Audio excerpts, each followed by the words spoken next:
الشيخ محمد حسن فضل الله، محمد حسين فضل الله، ما هو رأيك في حديثه ومرجعيته حينما يعني يقول أو ينفي أو ينكر عليك وعلى غيرك سب الصحابة والتعرض لهم وإثارة الفتنة ما بين السنة والشيعة في هذا الوقت بالذات، وأيضا يعتد بأقوال من الإمام علي عليه السلام عندما كان في طريقه إلى الصفين وسمع قوما من أهل العراق يسبون أهل الشام، قال إني أكره لكم أن تكونوا سبابين، ولكن لو وصفتم أفعالهم وذكرتم حالهم لكان أصوب في القول وأبلغ في العذر، وقلتم مكان سبكم إياهم اللهم احقن دماءنا ودماءهم واصلح ذات بيننا واهدهم.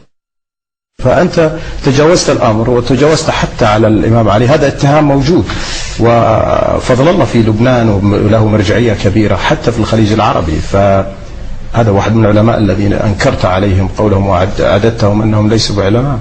إني لما قلت أنه ليسوا بعلماء فإني أعني الكلمة. محمد حسين فضل الله في عرفنا وفي عرف الحوزات العلمية ليس من علماء الشيعة. علماء منه؟ يعتبر من علماء الفرقة البترية